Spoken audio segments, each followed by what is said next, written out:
You know, we were talking about redneck before. And Marita and Primrose, you know.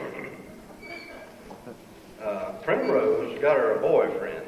He's a sailor boy up there in Jacksonville Station, NAS. His name is Percival. And, well, he's a Yankee, really, but everybody kind of gets along with him all right. He's a pretty good old boy. He doesn't make a lot of money there, you know, being a sailor. And this past Valentine's Day, he wanted to buy something special for Primrose. Primrose said she wanted a pair of alligator shoes.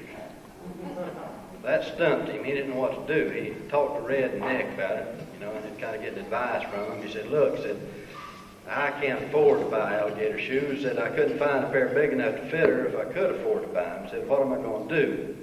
Redneck said, that's no problem. He said, all you got to do, said, is go down that gator hole, you know, behind Primrose's house. Said, she's taking you back there. He said, yeah, I know where it is. He said, there's a big gator in there. He said, you just go back there and wait for him. He said, and he'll come up sooner or later during the night. He said, you catch him. He said, when you turn him over, he said, there's real soft hide under his belly. He said, just catch him and turn him over and you got your alligator shoes. So Percival did. He waited all night, you know, and sat there. Redneck were going down to run their trot lines next morning, and they met Percival on the way back. Percival's clothes was torn half off of him. He was muddy all over, bloody. First thing he said to Redneck was, you lied to me. Redneck looked at him kind of funny. He said, what do you mean? He said, well, I waited. I caught that alligator. He said, I drug him out on the hill and I wrestled him. He said, for 3 hours. I finally killed him, and I turned him over, and he wasn't wearing any shoes.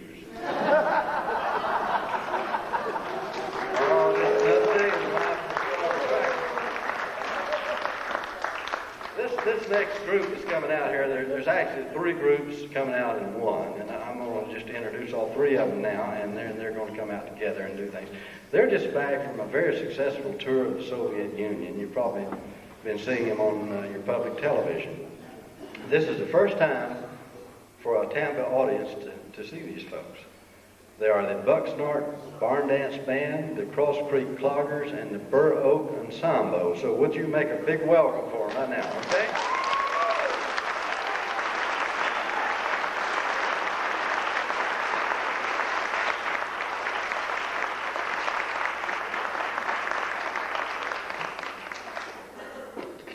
I'll be right with you. It's fixed up. Thanks for the good words, Frank.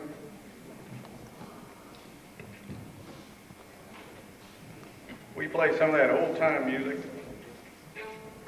that country people used to do on the weekends after they finished a hard week's work. They'd get together and have a good time.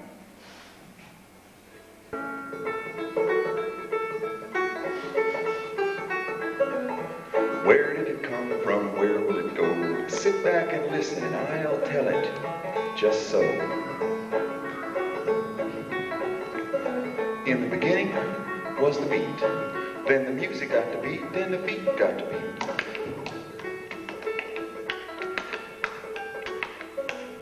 Scots beat, black beat, Irish beat, Appalachian, American beat. Wood shoes, work shoes, no shoes, back porch, wagon bed, new barn, dooryard, evenings after supper, Saturday all night long. 1, 2, 3, 4, swing your partner out the door. Buck dance, bucking, wind, cold down, clogging, fiddle and beat, mountain beat. Everybody has it. Everybody hears it. So the cloggers hit the road. White Springs, Otter Springs, High Springs, Bed Springs, Moscow, Krasnodar, Leningrad, Grandma, young girl, passerby, granddad. And the beat got to beat. From then to now, ever the music, always the beat, even the Tampa. Hear it from your seat. Brent with the banjo beat, Dave with the fiddle beat, Inslee with the bass beat, Will with the dance beat, Cross Creek Cloggers, no lazy-footed sloggers, Bucksnort Barndance on your feet, take a chance, M&F, sure enough. So let's call them out, holler and shout. Let the beat get the beat. Cloggers, Bucksnorters, WM&M, just the folks for a cracker Saturday.